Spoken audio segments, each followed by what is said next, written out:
الحمد لله وكفى وسلام على عباده الذين اصطفى خصوصا على سيد ولد آدم محمد المصطفى والمصطفى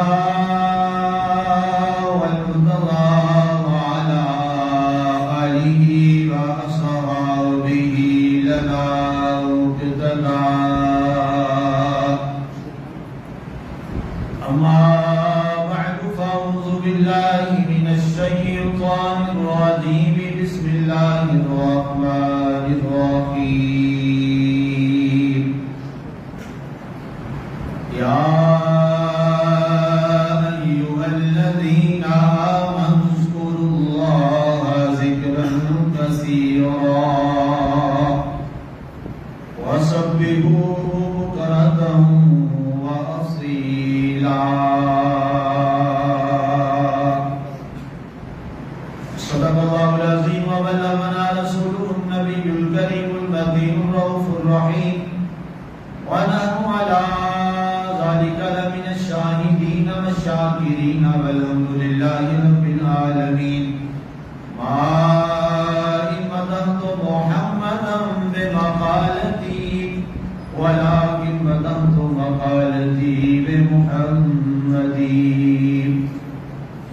یا الہی ہر جگہ تیری عطا کا ساتھ ہو جب بڑے مشکل شاہ مشکل کشا کا ساتھ ہو یا الہی گرمی محشر سے جب بھڑکے بدن دامن محبوب کی ٹھنڈی ہوا کا ساتھ ہو یا الہی جب سلوں تاریخ راہ ملسرات آفتاب ہاشمی نور الہدا کا ساتھ ہو وعلیکم السلام ناظرین اور حضرات، آج کا ہمارا خطبہ جمعۃ المبارک کا جو موضوع سخن ہے وہ ہے اللہ کے ذکر کے انسانی جسم اور رویوں پر اثرات۔ آج ہم اس قرآن پاک کی آیت مبارکہ کی روشنی میں ہم یہ دیکھیں گے کہ اللہ کا ذکر کیا ہے، ذکر اللہ کن کن چیزوں سے کیا جاتا ہے، اور اللہ کے ذکر کے انسانی رویوں پر اور انسانی مزاج پر کیا اثرات پڑتے ہیں۔ چونکہ فلسفہ پڑھنے والے لوگ اور فلاسفہ جو ہیں ان کے ہاں بہت سے ایسے سوالات ہیں جو آج فی زمانہ ہماری جو ینگ جنریشن ہے جو اس لحاظ سے قرآن و سنت سے پوری طرح واقف نہیں ہے، اور وہ ہر چیز کو محض عقلیات کی بنیاد پہ برتتے ہیں۔ انسانی عقل و شعور ان کے ہاں پیمانہ ہے، اور جو انسانی عقل و شعور کے پیمانے میں بات پوری آ جائے وہ اسے مان لیتے ہیں، اور جو نہ آئے اسے وہ رد کر دیتے ہیں اور کہتے ہیں یہ تصور ہی غلط ہے، حالانکہ وہ چیز غلط نہیں ہوتی، ابھی ان کا علم جو ہے وہ بڑا محدود سا ہوگا۔ اور اس کی میں ایک مثال دے کے آگے گزر جاؤں گا جس سے آپ کو اندازہ ہو جائے گا۔ ایک بڑا اہم سوال ہے اور یہ آپ کو غور و خوض بھی کرنا چاہیے، اس پر سوچنا بھی چاہیے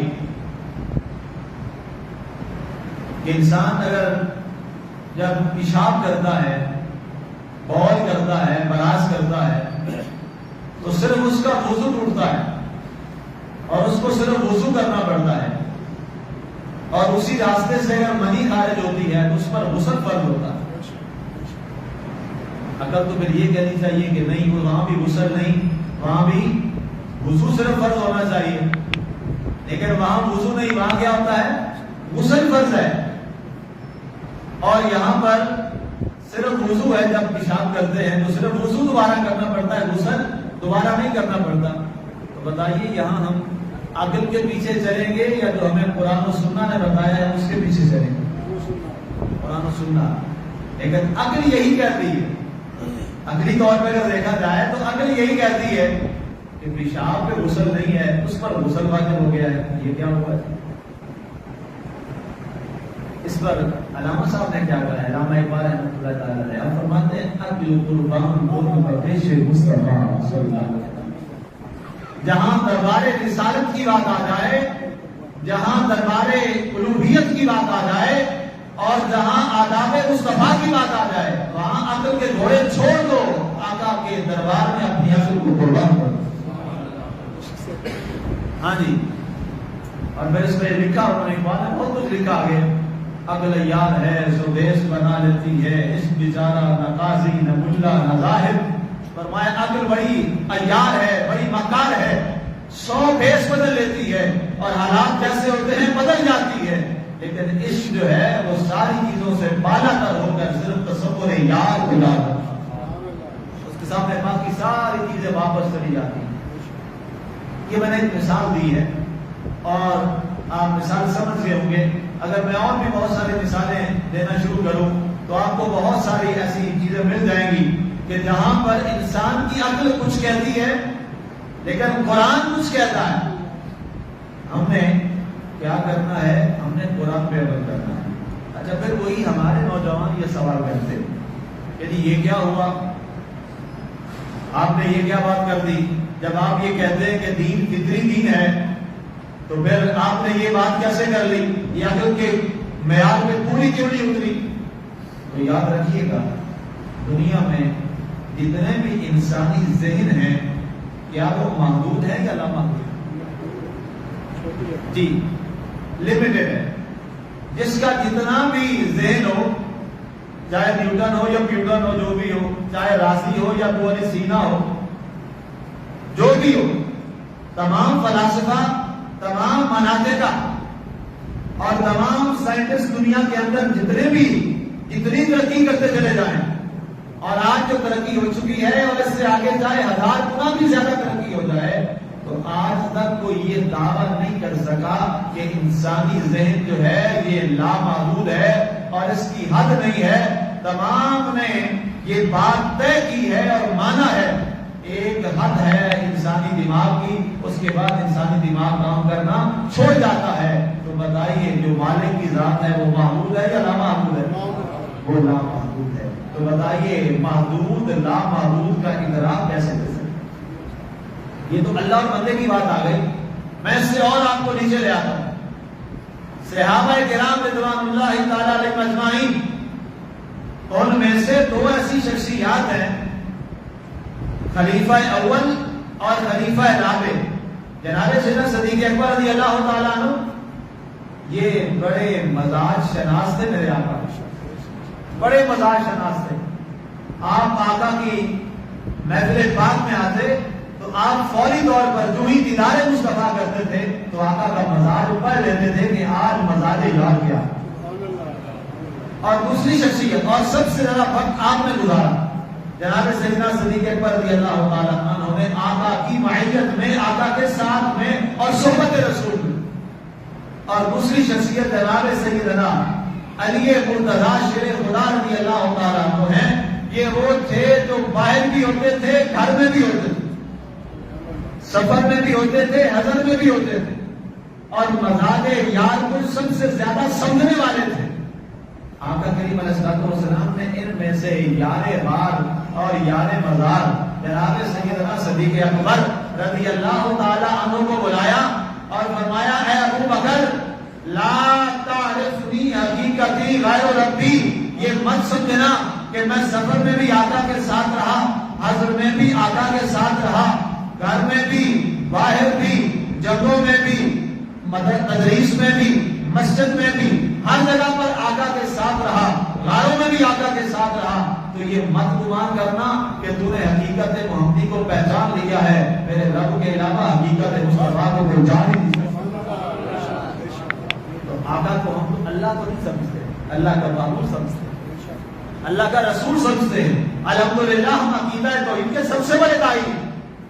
اللہ تو ایک ہے, اللہ تو وحدہ لا شریک ہے, اس جیسا کائنات میں کوئی اور نہیں ہے, وہ اکیلا وحدہ لا شریک, وہ احد ہے, وہ صمد ہے, وہ لم یلد ولم یولد, اس کی ذات پاک, اس کی صفات ہیں. تو وہ اللہ کو وہ دوبارہ اس کا جو محبوب ہے جس کو اس نے پیدا کیا ہے. آقا ظاہر ہے جب مخلوقات کو چنا جاتا ہے, گنا جاتا ہے, تو مخلوقات میں تو سب سے جو اعلیٰ مخلوق اللہ کی ہے وہ جناب محمد صلی اللہ علیہ وسلم. تو جب ان کی حقیقت ابو بکر صدیق جیسا شخص رضی اللہ تعالی عنہ ہو وہ نہیں پہچان سکے, تو بتائیے اللہ کی حقیقت کون جان سکتا. لہذا یہ بات ذہن نشین کر لیجئے, انسانی ہدایت کا جو راستہ ہے, یہ جملہ غور سے سنیے, انسانی ہدایت کا جو راستہ ہے, سب سے پہلی چیز جو ہے وہ اللہ کی بارگاہ سے توفیق الہی ہے. کبھی عقل کی بنیاد پر آپ ہدایت کا راستہ نہیں منتخب کر سکتے. اگر یہ بات ہوتی تو ابو جہل جس کا نام عمر بن ہشام ہے, یہ عرب کے انتہائی ذہین لوگوں میں سے تھا. میں نے یہ بات بارہا مرتبہ یہ ممبر پہ کہی ہے, وہ انتہائی ذہین تھا, پڑھا لکھا شخص تھا. عرب کے 4-5 لوگوں میں سے سب سے زیادہ لاجیکل آدمی جو تھا وہ ابو جہل عمر بن ہشام تھا. لیکن توفیق عزتی نہیں ہوئی, اللہ کی بارگاہ سے اس کے لیے توفیق کا معاملہ نہیں ہوا, تو وہ صاحب علم ہو کر کیا لقب پا گیا, کنیت پا گیا, ابو جہل, جہالت کا باپ, جہالت کا باپ بن گیا. اب اس جہالت کے باپ کی وجہ کیا تھی؟ وجہ یہ تھی کہ اللہ کی جانب سے اس کے لیے ہدایت کا ذریعہ نہیں بنا. اس لیے تو ایک پہلی بات یہ ذہن نشین کر لیں. 4 چیزیں, پرسوں مجھ سے کسی نے سوال کیا کہ جی ایک بڑا اہم اور بڑا اچھا سوال تھا, مجھے بہت اچھا لگا, بڑے عرصے بعد کسی نے اچھا سوال کیا کہ جی یہ ہدایت کے ذرائع کیا ہے. بڑا پیارا سوال. ہدایت کے ذرائع کیا ہے, سورسز کیا ہے ہدایت کے.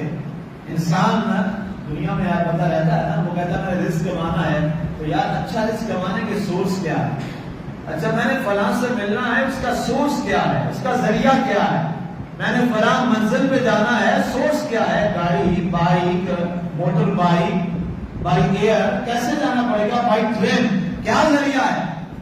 تو بھائی دنیا کی منزل لانے کے لیے, پانے کے لیے, دنیا کے چھوٹے سے شہر اور اپنی ڈیسٹینیشن کو پانے کے لیے انسان سب سے پہلا ذریعہ سوچتا ہے, بائی کار جاؤں گا, بائی بائک جاؤں گا, بائی ایروپلین جاؤں گا, بائی ٹرین جاؤں گا.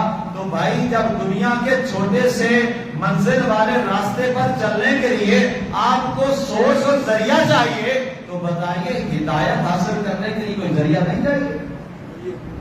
سب سے بڑا ذریعہ تو یہ ہے, اور انسان کی اور ابن آدم کی جو سب سے بڑی منزل ہے, وہ بڑی منزل کیا ہے, وہ تو ہدایت کی ہے نا, جس کے لیے ہمیں دنیا میں بھیجا گیا. وما خلقت الجن والانس الا لیعبدون, معرفت الہی سب سے بڑی منزل ہے ہماری. اگر وہ منزل ہمارے پاس نہیں ہے تو ہم نے اپنے آنے کا وجود ہی ضائع کر دیا.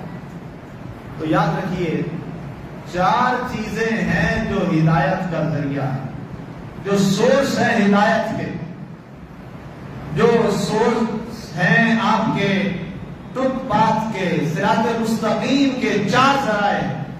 نمبر 1, سب سے پہلا جو ذریعہ ہے وہ ہے توفیق الہی. سب سے پہلی چیز توفیق الہی. دوسری چیز کتب و صحیفے, دنیا میں اللہ نے کتابیں بھیجی, یہ بھی ذرائع ہیں کس کے, ہدایت کے. یہ سورس ہے. اللہ نے صحیفے بھیجے 100 کے لگ بھگ تقریباً, یہ بھی سورس ہے ہدایت کے. نمبر 3 عقل و شعور, یہ تیسرے نمبر پہ آ رہا ہے, جس کو آج ہماری ینگ جنریشن فرسٹ پرائورٹی پہ لے کے آتی ہے. وجہ کیا ہے, میں نے اس کیا اسٹڈی نہیں ہے، مطالعہ نہیں ہے، قرآنیات کے ساتھ تعلق نہیں ہے. اور آج تو یہاں تک حال ہو گیا کہ جناب موبائل فون سے یہ بہت بڑا فتنہ ہے، یاد رکھیے. اگر انسان اس میں ڈیپ ٹریک ہو گیا تو اس سے بڑا فتنہ کوئی نہیں ہے. اب کچھ دنوں سے تو میرے پاس یہ موبائل فون نہیں ہے، اس پہ یہ باقی چیزیں ہوتی ہیں، واٹس ایپ وغیرہ یہ چیزیں. تو لگا روزانہ جناب ایک بے شمار ایک سینکڑوں حساب سے یہ آیت ہے جی قرآن کی، یہ جی حدیث ہے، یہ تو یہ لکھا ہے اور آپ نے یہ بیان کیا تھا. میں کہتا ہوں بھائی بھیجنے سے پہلے ذرا یہ بھی دیکھ لیتے یہ قرآن کی آیت بھی ہے کہ آج یہ فتنہ چل پڑا ہے اس حد تک قرآن کا نمبر دے کر، سورت نمبر دے کے، پارہ نمبر دے کے وہ آیت ہی قرآن کی نہیں، حدیث کا نمبر دے کے، حدیث کی کتاب کا نام لکھ کے، بڑی جو کتابیں ہیں سیاستہ ان کا گروپ ہوتا ہے جی بخاری لکھ دو، جس کے نیچے بخاری لکھا ہوگا شخص سے اب اس میں تو بات ہی نہیں کرنے، یہ تو بخاری کی بات آ گئی. ایک وہ ذہن میں بات ہے، یاد رکھنا دنیا میں یہودی بہت تیز ترار قوم ہے. دنیا میں اس وقت دو ملک ہیں، اپنی تاریخ پڑھا کرو، اپنی تاریخ کیا پڑھنی ہے، ہم تو اپنی کتاب بھی نہیں پڑھتے تو تاریخ کیا خاک پڑھیں گے. مطالعہ تو ہمارے درمیان سے ویسے ہی جاتا رہا. ایک زمانہ تھا لوگ شوق رکھتے تھے، بازار جاتے تھے تو کوئی کتاب خرید کے لاتے تھے. اب جب مکتبوں پہ جاتے ہیں تو ہمیں سوائے علماء کرام کے کوئی اور شخص کتاب خریدتا ہوا نظر ہی نہیں آتا. آپ میں سے کتنے لوگ ہیں جو کتاب خریدتے ہیں؟ اگر میں ہاتھ کھڑے کر رہا ہوں تو مجھے شرمندگی ہو. کتنے لوگ ہیں جو کتاب سے محبت کرتے ہیں؟ کتنے لوگ ہیں جن کا تعلق لائبریری سے ہے؟ لائبریری سے تعلق کتنا ہے؟ کچھ نہیں ہے، کوئی شوق مطالعے کا نہیں ہے. اور پہلے حال یہ تھا، اوپر سے مزید ظلم بلائے ظلم یہ ہوا، یہ موبائل فون نے آ کے باقی بیڑا گرک کر دیا. اب ہمارا نوجوان وہ سوشل میڈیا پہ ایسا بیٹھتا ہے اس کو پتہ ہی نہیں چلتا، رات بھی گزر جاتی ہے، دن بھی گزر جاتا ہے، پھر کہتا ہے وقت کا پتہ ہی نہیں چلتا. ایسا ہی ہے نا کہ حالات. اب تو حال یہاں تک پہنچا ہے کہ روٹی کھا چکا ہوتا ہے، اس کو یہ بھی پتہ نہیں ہوتا روٹی کھائی ہے کہ نہیں کھائی. اب تو کھانے کے وقت بھی فرصت نہیں ہے. ہم اس کے اندر یہاں تک چلے گئے تو ہم نے مطالعہ کیا کرنا تھا اور ہم نے کتابیں کیا پڑھنی تھی. دنیا میں اس وقت دو ملک ہیں، جو میں بات کر رہا ہوں ذمہ داری سے کر رہا ہوں اور اس پہ کبھی موقع ملے تو پڑھ بھی لیجیے گا. دنیا میں دو ملک ایسے ہیں، ایک امریکہ ہے اور ایک رشیا ہے، جو بظاہر آپ کو آپس میں دشمن لگتے ہیں.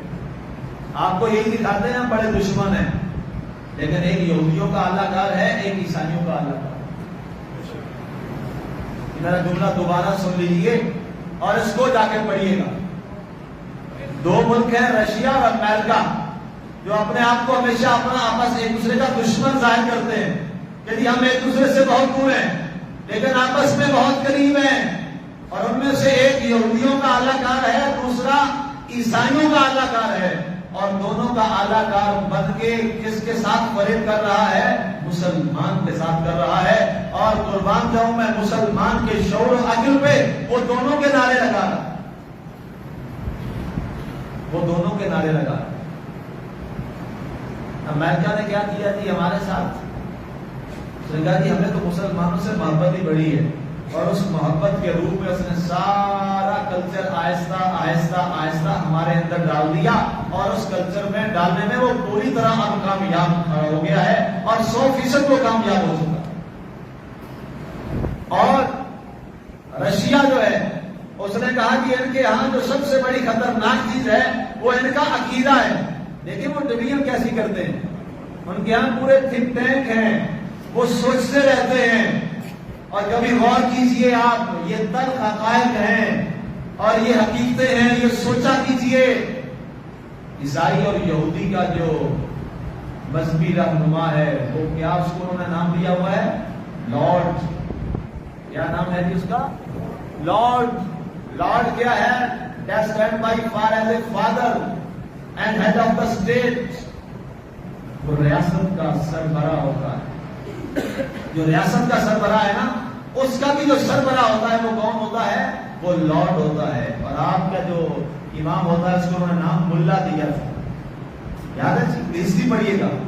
ہمیں اس نے نام ملا دیا اور تاکید سے دیا. اس نے کہا یہ جو شخص منبر پہ بیٹھتا ہے یہ ان کے عقائد کی درستی کی بات کرتا ہے، اس کو ایسا کر دو، ایسا حقیر کر دو، ایسا ذلیل تقسیم کر دو کہ کوئی اس طرف آنے ہی نہ پائے.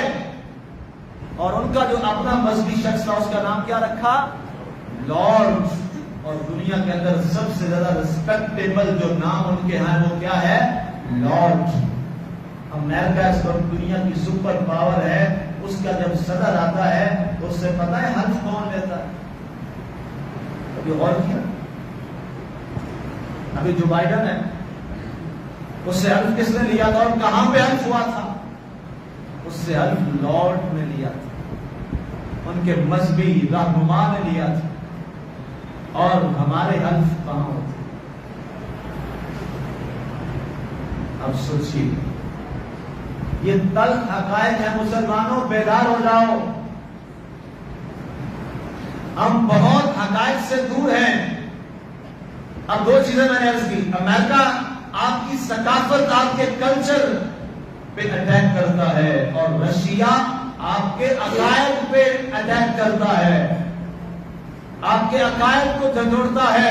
اور وہ یہ کہتا ہے یہ اللہ کا تصور کیا ہے، یہ اللہ کا ذکر کیا ہے، یہ محمد رسول اللہ صلی اللہ علیہ وآلہ وسلم کی محبت یہ کیا ہے. یہ جسٹ اے پرسن، وہ ایک آدمی ہے، وہ ایک انسان ہے، لائک ادر پرسن، دوسرے لوگوں کی طرح. اس آپ کہاں کھڑے ہیں؟ آئیے آپ بس دنیا کا نظام جو ایک سسٹم پہ چل رہا ہے بزنس میں، اس میں آپ آگے آئیے اور آگے بڑھیے. اور یہ عقائد وغیرہ کی ساری چیزیں جو ہے ساری رشیا نے ڈیمولش کر دی. اور اس کی اگر آپ کو دلیل چاہیے تو آپ دیکھیے یہ اتنی ریاستیں ہیں، تاجکستان، ازبکستان، کرغیزستان، یہ ساری دیکھیے کیا. اس کو پڑھیے گا، اس کا مطالعہ کیجیے. اور ہمارے یہاں تو روزانہ سلیبس بھی چینج ہوتے چلے جا رہے ہیں. ہم سلیبس کو ہی بتاتے ہیں جہاں سے ہمیں پیسہ ملتا ہے. بھائی کوئی پاگل ہوتا ہے تو میں اپنا پیسہ دے، اپنا دمڑی کوئی بندہ کسی کو دیتا ہے؟ کوئی نہیں دیتا. آپ کو ہر روز سب سے زیادہ ہم بڑے جشن مناتے ہیں. آج ہمیں فلاں این جی او سے، فلاں فورم جو این جی او ہے اس سے ہمیں اتنے پیسے مل گئے کہ تم اپنے جو ایجوکیشن سسٹم ہے اس کی تم ریفارمز کرو. اور ریفارمز کیا ہوتی ہیں وہ سن لیجیے. میرا تعلق ہے براہ راست اس سے اور میں گورنمنٹ ادارے کا استاد ہوں. اصلاحات کیا ہوتی ہیں؟ سب سے پہلے ان کی جو یہ اسلامیات کی کتابیں ہیں جو لازمی ہیں ان میں سے اس کو آبجیکٹو میں کر دو، شارٹ کر دو اور الیکٹو پہ لے آؤ. اس کے بعد ان کے یہ جو کتابوں میں جتنی یہ عقائد کی باتیں ہیں یہ نکال دو. یہ جہاد ان کو مت پڑھاؤ اپنے سکول کے بچے کو، یہ تو ٹیررسٹ بن جائے گا. وہ آیات نکال دو. اس کے بعد یہ کیا ہے کہ یہ سلطان محمود غزنوی کیا ہے؟ یہ تو ٹیررسٹ تھا، اس کا نام نکال دو یہاں سے. یہ سلطان ٹیپو کون تھا؟ اس کو نکالو بھائی، یہ تو بدماش تھا، اس کا نام نکال دیا. بھائی یہ علی میری کیا ہے، چھوڑے یہ کیا ہے، ان کا معاملہ کیا ہے، یہ معین چیز میری یہ کیا ہے، یہ ایسی باتیں ان کو نکال دیجیے. یہاں پہ کسی اور شخص کا نام لے آئیے جس نے جدید دنیا میں سائنسی کام کیا ہے اور ہم بڑے آسانی کے ساتھ کہتے ہیں واہ واہ یہ تو ہماری نئی جنریشن کو سائنسدان بنانا چاہتے ہیں اور اس لیے یہ باتیں کر رہے ہیں. اگر سائنسدان بنانا تھا تو فخر الدین رازی کا نام نہیں آ سکتا تھا؟ اتنا بڑا کیمسٹ تھا. اگر فزکس میں آپ نے ان کو فزکس سکھانی تھی، طبیعیات پہ کام کروانا تھا، تو کیا ابن الحسن کا نام نہیں آ سکتا تھا؟ اگر آپ نے میتھ سکھانا تھا، ریاضی سکھانی تھی، تو اس میں خارزمی کا نام نہیں آ سکتا تھا، فیثاغورس کا نام نہیں آ سکتا تھا؟ ان کو تو آپ نے پیچھے پہن دی.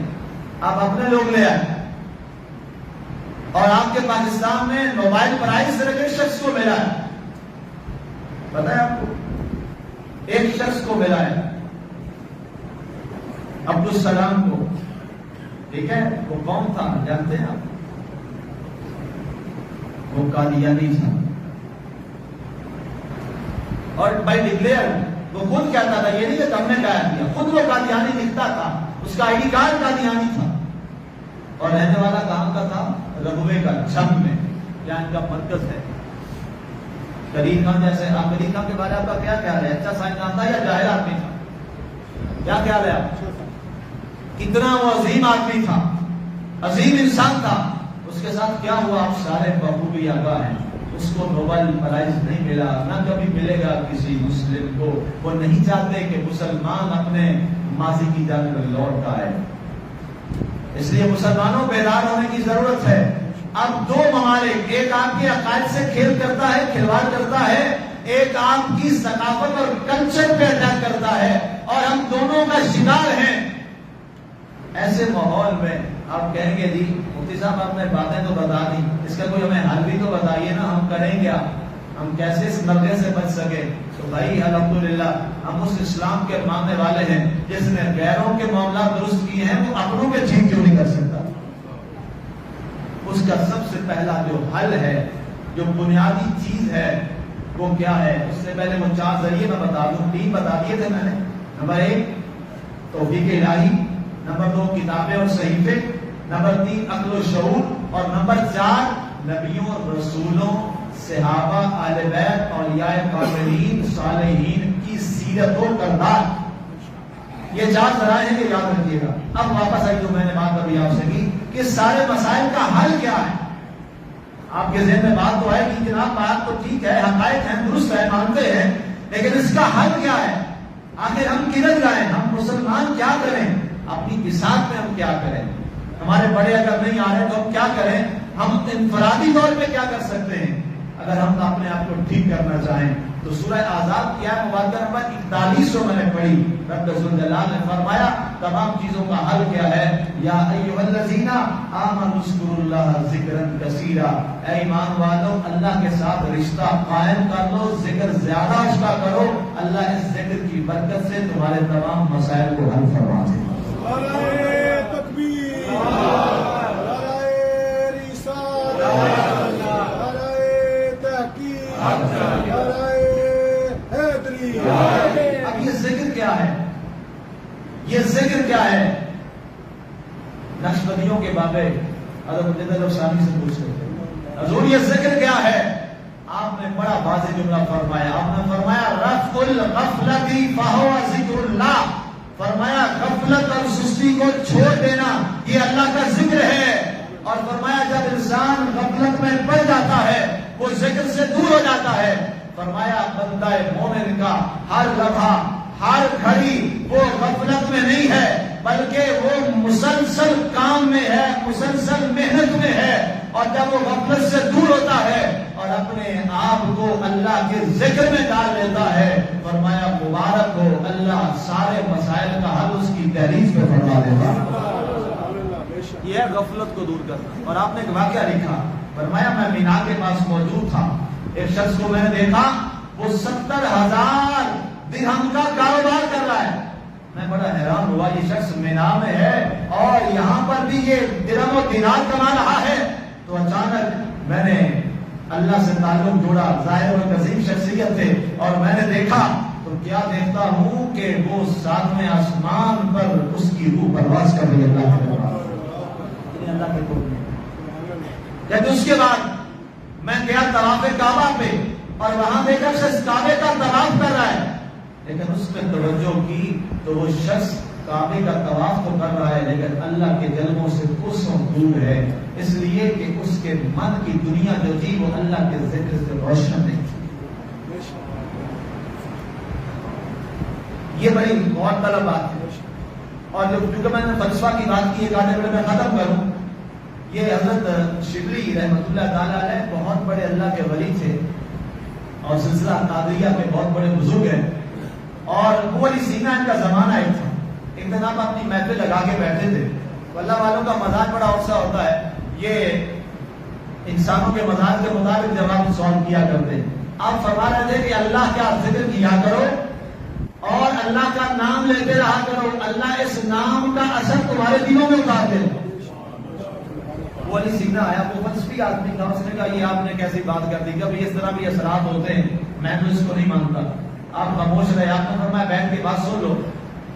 ظاہر وہ فلسفی تھا، کہاں رکتا تھا، عقل کا پجاری تھا، وہ جو بات ہوتی کوئی بات کرتا، آپ نے مسلسل اللہ کے ذکر کی بات کرتے رہے اور آپ نے فرمایا ہر چیز کی ایک سقالہ ہے جس سے اس کو صاف کیا جاتا ہے، جب زنگ لگ جائے تو اس کو صاف کرنے کے لیے سقالہ ہوتا ہے، اور فرمایا وَسَقَالَةُ الْقَلْبِ ذِكْرُ اللَّهِ تَعَالَى، اور جب دل کو زنگ لگ جائے تو یہ زنگ اتارنے کا ایک ہی حل ہے کہ اللہ کا ذکر کثرت سے کیا، ایک ہی حل ہے اور کوئی حل ہی نہیں ہے۔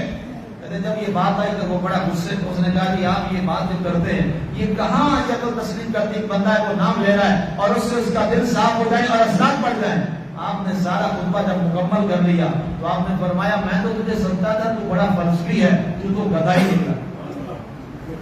آپ کا یہ جملہ بولنا تھا وہ ایسا سیکھ پا ہوا، اتنا بڑا فلسفی نام تھا جناب یونان کا، اس کو ایسا بولنا شروع ہوا اور رنگ سرخ ہو گیا۔ اس نے کہا شبلی تو نے سارے لوگوں نے مجھے رسوا کر دیا اور مجھے گدھا کہہ دیا، ایسا آپ نے یہ ظلم کر دیا۔ اٹھا مارنے تک کے لیے گیا، لوگوں نے پکڑ لیا، کہا ہاتھ پیچھے کر تیرے ہاتھ توڑ دیں گے، تجھے پتا نہیں شبلی کے آگے تو ہاتھ اٹھا رہا ہے۔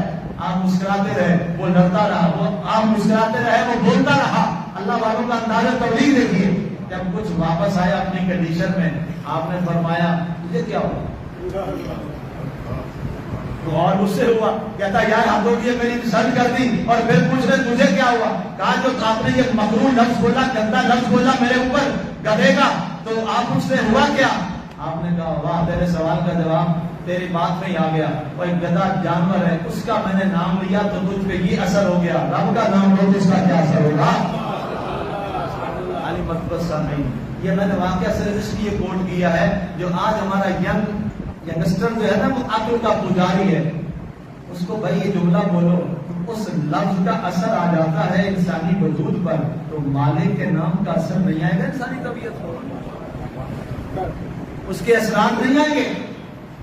اس لیے آج یہ تہیہ کرو، اللہ کا نام کثرت سے لیا کرو، اللہ کے نام کی مالا جپا کرو۔ سلطان صاحب نے یہی فرمایا تھا، سلطان باہو رحمۃ اللہ علیہ، بچے جھگڑے بچے جھیڑے بچے بس مہانے ہو،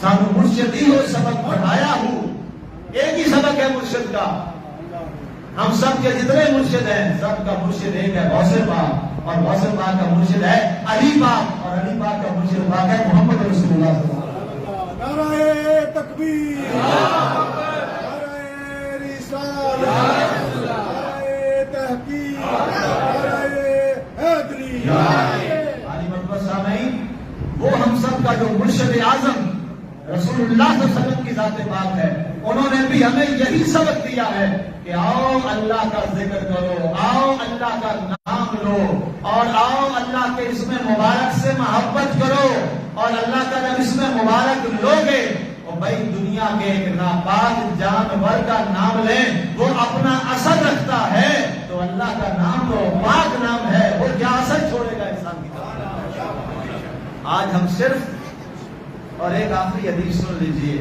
ہم نا ہر بات کے خاص طور پہ دین کے معاملے میں ہم بڑے شرمیلے، اور یہ لوگ کیا کہیں گے، لوگ کیا بات کریں گے، ہم یہاں ساری چیزیں ہمیں یہاں یاد آ جاتی ہیں۔ مسلم کے حدیث سے بات سنو، فرمایا ان تذکر اللہ بان الناس تقول تجنون، فرمایا اللہ کا ذکر ایسے کر لوگ کے پاگل دیوانہ ہیں، اور کہتے بھی ہیں، کہتے بھی ہیں، اچھی بات یہ کہتے بھی ہیں، کہتے بھی ہیں، یہ تجربہ ہے ہمارا۔ ہاں جی، ایسے اللہ کا ذکر کرو کہ لوگ تمہیں پاگل کہیں، دیوانہ کہیں، یار پاگل ہو گیا، پتہ نہیں کی ہو گئے، تو مجھے اللہ کا نام ہے، کی ہو گئے، پاگل ہو گئے۔ بس یہ جس پہ یہ بات آ گئی نا کہ لوگوں نے کہہ دیا یہ اتنا ذکر کرتا ہے کہ پاگل ہو گیا ہے، اس کو مبارک ہو، اللہ نے اس کو اپنا ذاکر بنا لیا۔ بس اللہ کا ذکر، اللہ کا نام جپو، اللہ اللہ کرو، اور یہ پہلا وظیفہ ہے، اللہ اللہ اللہ اللہ اللہ کی مشق کرتے رہو، انشاءاللہ ایک دن ایسا آئے گا یہ لفظ زبان سے اتر کر انشاءاللہ سفر کرتا کرتا دل میں آ جائے گا، اور پھر وہ ہوگا اندر باہر سب کچھ، پھر اللہ اللہ ہو جائے گا۔ اس کے ذکر کا اثر ہو جائے گا. حضرت سلطان صاحب نے یہ بھی بات لکھی, فرمایا الف اللہ تے چمبے دی بوٹی مرشد من میرے بچ لائی ہوں, بوٹی اندر مشک بچایا تے جان دھرتے آئی ہوں. اصل یہ ہے, وہ بوٹی کیا ہے, وہ خوشبو کیا ہے, وہ خوشبو مدینے کے تاجدار نے جو سب کو عطا فرمائی, وہ بوٹی اور وہ خوشبو ہے لا الہ الا اللہ محمد رسول اللہ. اللہ ہمیں اپنے ذاکرین کی صف میں شامل فرمائے. آمین و علیہ